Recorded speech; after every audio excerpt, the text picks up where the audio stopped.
2047 देश जब आज़ादी के 100 साल मना रहा होगा, उस वक्त कोई है जो इस देश के खिलाफ साजिश कर रहा होगा, और वो कोई और नहीं बल्कि देश में ही मौजूद होगा। जी हाँ, देश के खिलाफ एक बड़ी साजिश का खुलासा हुआ है, और इस खुलासे के पीछे कोई और नहीं बल्कि है पीएफआई, जिसे हाल ही में भारत सरकार ने 5 साल के लिए बैन किया है। और जब बैन किया तो पूरे देश को ये लगा कि मुस्लिमों का संगठन है, इसलिए इसे बैन किया जा रहा है। लेकिन कहानी कुछ और है, क्योंकि भारत की तमाम एजेंसियां ये मानती हैं कि देश के खिलाफ एक बड़ी साजिश हो रही है, और वो साजिश कोई और नहीं बल्कि देश की जो साजिश है वो ये है कि 2047 में भारत को जब 100 साल मना रहा होगा तो भारत को इस्लामिक राष्ट्र बनाने की बात की जा रही है। और जो डॉक्यूमेंट पकड़े गए हैं उसमें ये लिखा है कि अगर 10% मुस्लिम भी साथ दें तो हम कायरो को घुटनों पर ला देंगे।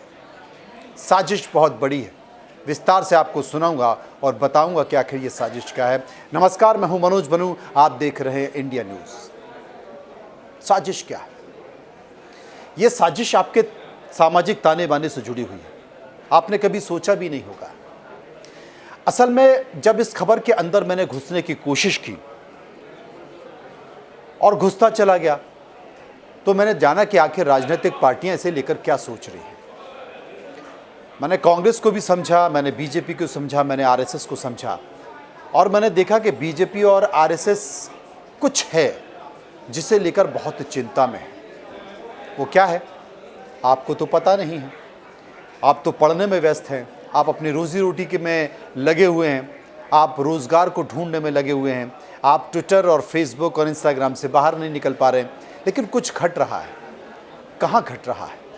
ये घट रहा है सुदूर इलाकों में, गाँव में, देहातों में, जहाँ के बारे में आप सोचना ही नहीं चाहते, समझना ही नहीं चाहते, क्योंकि वो ज़िंदगी आप जीना ही नहीं चाहते। लेकिन उसी दूर दराज और देहात के इलाकों में कोई पहुंच गया है और वहां पर उसने अपनी जड़ें मजबूत करना शुरू कर दी है।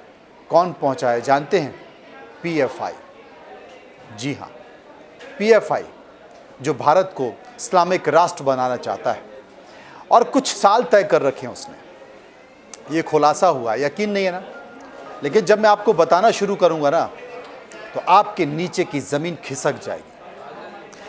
असल में संघ के कुछ लोगों से मैंने संपर्क किया और मैंने जानने की कोशिश की, क्योंकि संघ जो कि एक संगठन है, अपने आप को राष्ट्र का, राष्ट्र सेवा का संगठन कहता है, वो संगठन ज़मीन पर काम करता है, वो संगठन गांव में काम करता है, वो संगठन दूर दराज के इलाकों में काम करता है, और वो देश की नब्ज़ को पकड़ता है। देश की नब्ज़ क्या है? देश की नब्ज़ उसका सामाजिक ताना बाना है, देश की नब्ज़ उसका जातीय संतुलन है, और इस संतुलन के आधार पर और सामाजिक ताने बाने के आधार पर वो अंदाज़ा लगाता है। और यही कारण है कि संघ के सहयोग से बीजेपी आज सत्ता में बैठी हुई है। संघ चिंतित किस बात को लेकर पता है आपको? संघ चिंतित इस बात को लेकर है, संघ परेशान इस बात को लेकर है, संघ के माथे पर शिकन इस बात को लेकर है कि कोई है जो भारत के सामाजिक ताने बाने को खराब कर रहा है। और सामाजिक ताने बाने को खराब ही नहीं कर रहा बल्कि उसके मंसूबे बहुत खतरनाक हैं। चूंकि मैं ग्वालियर का रहने वाला हूं, जो कि चंबल के इलाके में आता है, और ग्वालियर से कुछ दूरी पर आपने एक ज़िला सुना होगा, श्योपुर ज़िला। ये वही श्योपुर ज़िला है जहां पर प्रधानमंत्री नरेंद्र मोदी ने हाल ही में चीतों को बाड़े में छोड़ा है, यानी कि अभ्यारण्य के एक बाड़े में छोड़ा है। कौन से चीते हैं? जो कि नामीबिया से लाए गए। भारत में चीते विलुप्त हो चुके हैं, इसलिए बाहर से लाए गए और उनके लिए एक अभ्यारण्य बनाया गया। वो एक कार्यक्रम था। लेकिन मैं जिस साजिश की बात कर रहा हूं वो साजिश यहीं पर रची जा रही है, और ऐसे कई इलाकों में रची जा रही है जहां कौन रहता है? जहां रहते हैं भोले भाले आदिवासी।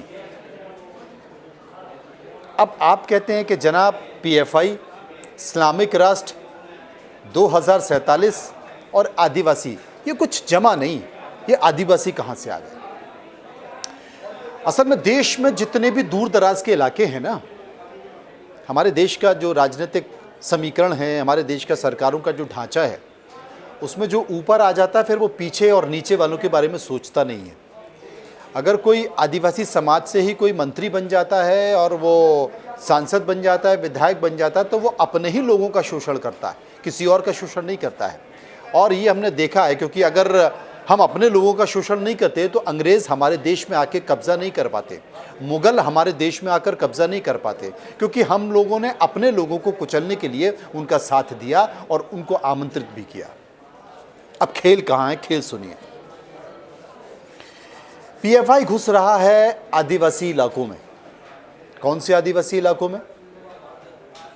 भोले भाले आदिवासी इलाकों में, क्योंकि वो पढ़ना नहीं जानते, वो भारत के संविधान, भारत के कानून के बारे में बहुत कुछ नहीं जानते, वो उतने चपल और चतुर नहीं हैं, सीधे साधे हैं।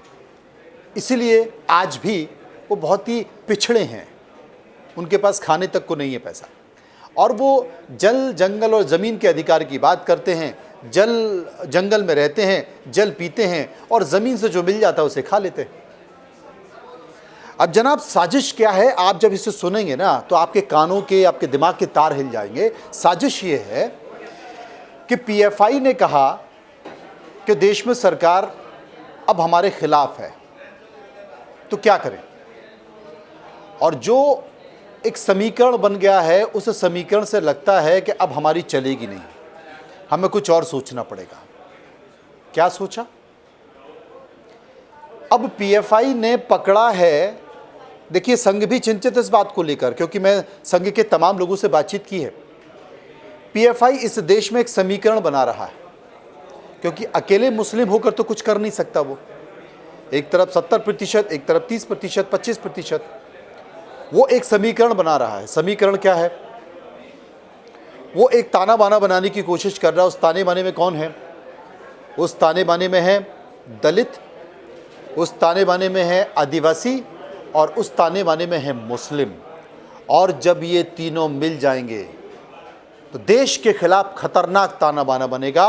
और यकीन मानिए कि देश के सुदूर ग्रामीण इलाकों में, सुदूर जंगली इलाकों में, जहाँ पर दलित रहते हैं, आदिवासी रहते हैं, जो कि भयानक पिछड़े हैं, यही वो दो समुदाय हैं जिनका सबसे ज़्यादा शोषण हुआ है, जिन पर सबसे ज़्यादा अत्याचार हुआ है। पहले भी हुआ था, आज भी हो रहा है और कल भी होगा। भूतकाल का यकीन दिला दिया गया कि आपके साथ क्या हुआ, इतने सालों तक क्या हो रहा है। आपको लेकर संविधान में बहुत सारी व्याख्याएं हैं, आपको लेकर कानून में बहुत सारी बातें की गई हैं, लेकिन आप आज भी कम कपड़े पहनते हैं। आपके तन पर आज भी कम कपड़े नहीं हैं। आपको 2 वक्त की रोटी खाने को नहीं मिल पाती हैं। आपकी जो ज़मीन है, उस ज़मीन को दबंग कब्जा कर लेते हैं। उन पर जो आप उगाते हैं उनको भी खा जाते हैं। और जंगल पे जो आपका अधिकार है, उस जंगल के अधिकार को सरकार छीन रही है। माफिया माइनिंग कर रहे हैं, पेड़ काट रहे हैं, जंगली जानवरों की तस्करी हो रही है। आपके पास है क्या? जनाब, बात दिमाग में घुस गई। अब देखिए क्या हुआ। ये क्लू कहां से मिला? ये क्लू यहां से मिला कि हाल ही में देश की कुछ एजेंसियां हैं, इन्वेस्टिगेटिव एजेंसियां हैं, जांच एजेंसियां हैं। उन एजेंसियों ने पीएफआई सदस्यों को लेकर छापे मारे। आपको याद होगा कि कुछ दिनों पहले, कुछ महीनों पहले पीएफआई ने पूरे देश भर में छापे मारे। देश भर से पीएफआई के सदस्यों को पकड़ा गया और उनसे तमाम सारे डॉक्यूमेंट, दस्तावेज, नक्शे बरामद किए गए। और जब ये सब कुछ हुआ तो सरकार के दिमाग के तार हिल गए। सरकार ने कहा, ये क्या हो रहा है?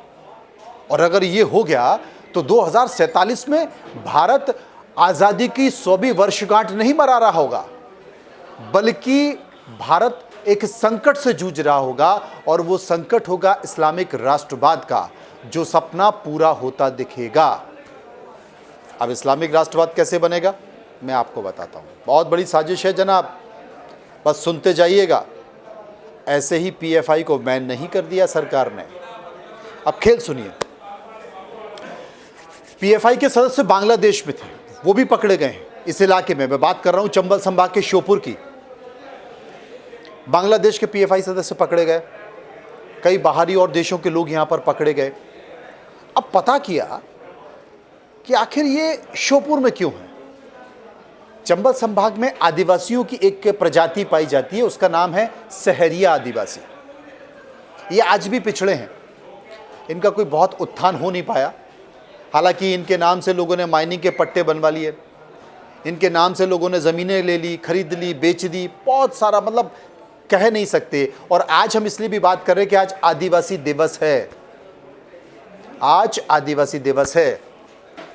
और आज पेसा कानून लागू करने की बात मध्य प्रदेश की सरकार कर रही है और ये कह रही है कि ये आदिवासियों के हक के लिए है, हम उनको हक देंगे। ऐसे ही पेसा एक्ट लागू करने की बात नहीं हुई है, क्योंकि सरकार के तार हिल गए हैं दिमाग के कि ये हो क्या रहा है। अब मैं बताता हूँ आपको कहा। तो जनाब क्या हुआ कि श्योपुर जो एक इलाका है, चूँकि बहुत दूर है, कटा हुआ है, राजस्थान का बॉर्डर है, मध्य प्रदेश का बॉर्डर है, श्योपुर वहाँ पर मौजूद है। वहाँ पर कुछ मुस्लिम्स हैं और वो मुस्लिम्स आते हैं, बाहर से भी आते हैं, और वो जो आदिवासी हैं उन आदिवासियों से मेल जोल संपर्क बढ़ाते हैं, खाने पीने का, त्योहारों का आपसी सामंजस्य बढ़ाते हैं और उनकी जो बहन बेटियां हैं उनसे भी मुलाकात करते हैं, उनसे भी संपर्क बढ़ाते हैं। और अचानक से ये बात बदल जाती है रिश्ते में। खेल देखिए आप, ये बात बदल जाती है रिश्ते में, और जब रिश्ते में बदल जाती है तो फिर शादी हो जाती है। एक उदाहरण के लिए पप्पू पठान का नाम लेता हूँ। पप्पू पठान भूरा भाई से शादी कर लिया। पप्पू पठान पहले से शादीशुदा हैं, उनके बच्चे हैं, लेकिन भूरा भाई आदिवासी जो है उनसे शादी कर लिया, शहरी आदिवासी शादी कर लिया। एक पप्पू पठान नहीं है, कई पप्पू पठान है वहाँ। अब देखिए खेल क्या है। सांकेतिक तौर पर शादी है, उसको एक घर दे दिया, एक कमरा दे दिया। अब पप्पू पठान ने क्या किया कि भूरा आदिवासी जो उनकी पत्नी है उनको चुनाव लड़ाया सरपंच का, कोशिश की जीत जाए, नहीं जीत पाई, हार गई। अगर जीत जाती तो क्या होता, जीत जाती तो सरपंच बन जाती। सरपंच बन जाती तो सरकार की एक यूनिट है सरपंच, और सरपंच का प्रभाव गांव में, तो गांव में फिर चलती किसकी, पप्पू पठान की। लेकिन वो हार गई। चूंकि शादी कर ली भूरा भाई से, तो अब परिवार एक हो गया, मतलब भूरा भाई का परिवार यानी कि उनके माता, उनके पिता, उनके भाई और पप्पू पठान के सब लोग एक साथ हो गए।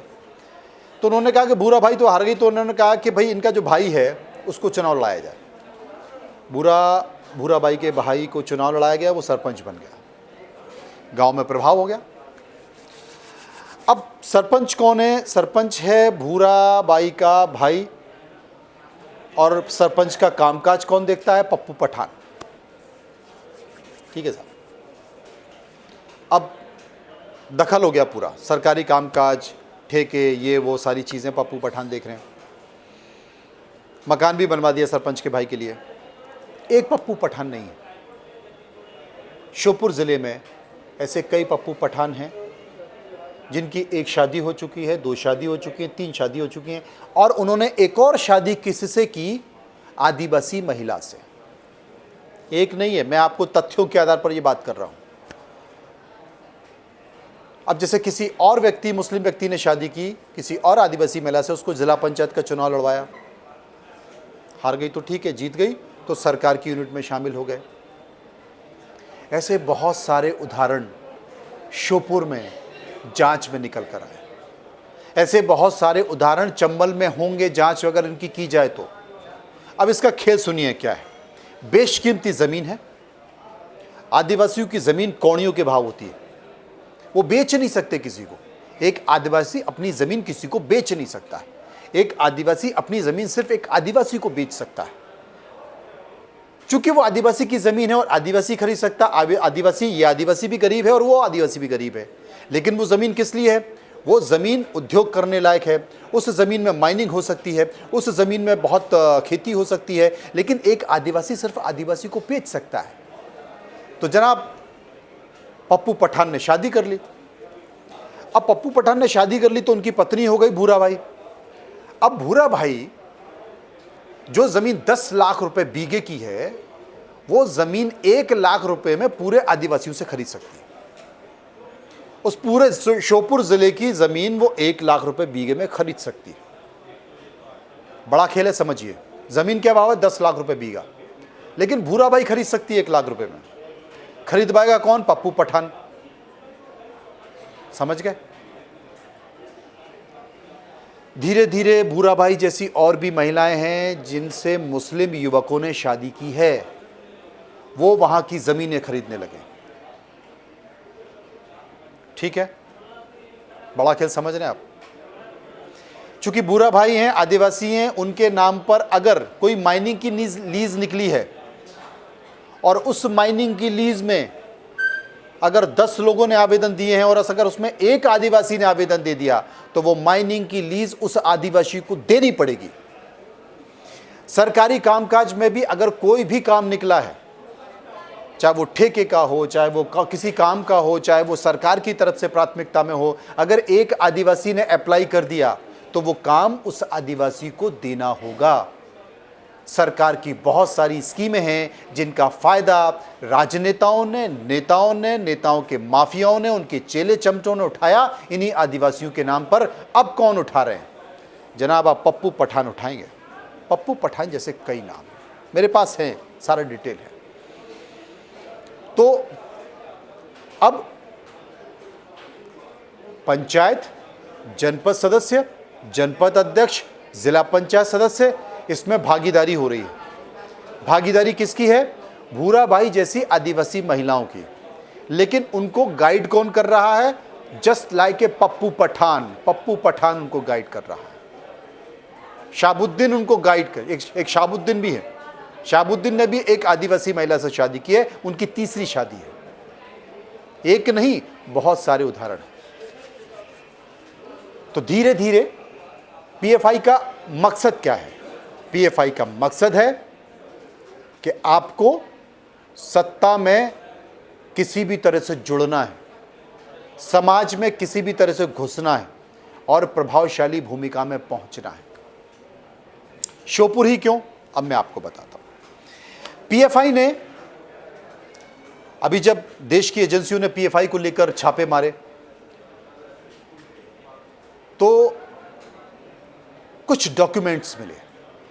डॉक्यूमेंट्स में पता किया कि एक सेंटर कहां है, एक सेंटर कोटा में है। कोटा कौन सी जगह है? कोटा श्योपुर से लगा हुआ जिला है राजस्थान का। अब जब वहां से पता किया और जांच की तो पता चला कि कई सारे सदस्य कोटा से लगातार श्योपुर आते जाते रहते थे। और जांच हुई तो पता चला कि 2 बांग्लादेशी भी पकड़े गए। उन बांग्लादेशियों के खिलाफ कार्रवाई हुई। और कार्रवाई किस बात को लेकर हुई? कार्रवाई इस बात को लेकर हुई कि जनाब, आप श्योपुर में कर क्या रहे थे, ये बता दीजिए।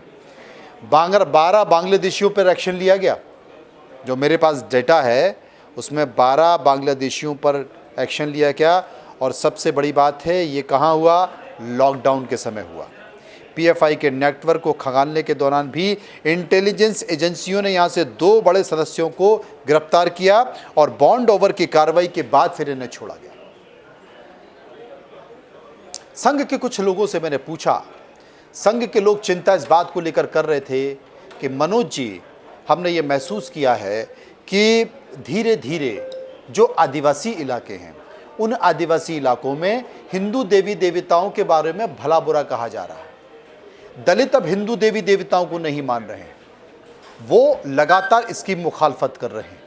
और सबसे बड़ी बात है कि ये अच्छी बात नहीं है, क्योंकि जो दलित और आदिवासी युवा हैं वो हिंदू धर्म से दूर जा रहे हैं, उसके खिलाफ जा रहे हैं।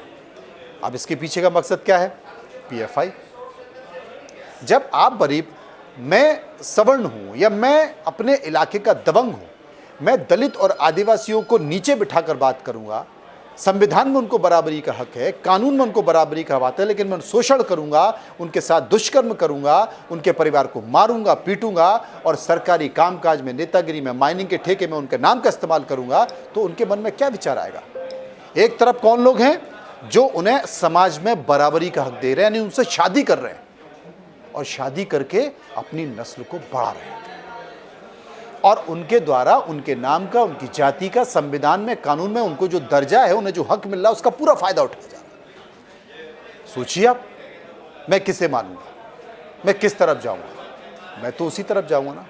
ये बड़ा खुलासा हुआ पीएफआई की जांच में और चंबल संभाग इसके राडार में है। श्योपुर का उदाहरण मैंने आपको दिया है और मैं कहूँगा कि इसकी जांच होनी चाहिए। जांच इसलिए भी होनी चाहिए, हालांकि केंद्र सरकार ने 2 महीने पहले ही पीएफआई यानी कि पॉपुलर फ्रंट ऑफ इंडिया को 5 साल के लिए बैन किया है। इसलिए किया है कि उसके सदस्यों की एक्टिविटी कम हो जाए। एक कारण बहुत बड़ा ये भी है, जो आपको ऊपर दिखाई देता वैसा है नहीं, ये बहुत गंभीर विषय है।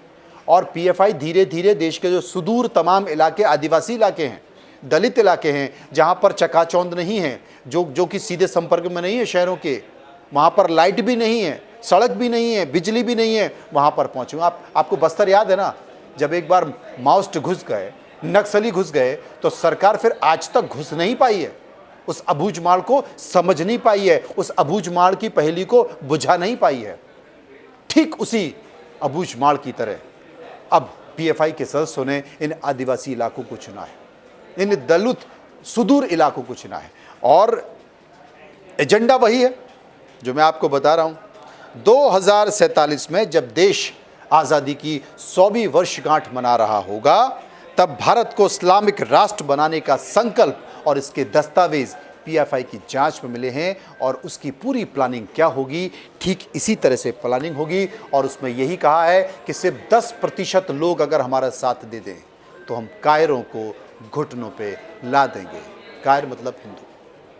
आप खुद समझदार हैं और मुझे लगता है कि आप अपने आसपास के इलाकों को, खासकर सुदूर आदिवासी और दलित इलाकों पर नज़र बनाए रखिए। आपको कुछ तस्वीरें ऐसी वहाँ पर ज़रूर मिल जाएंगी। फिलहाल इतना ही। नमस्कार।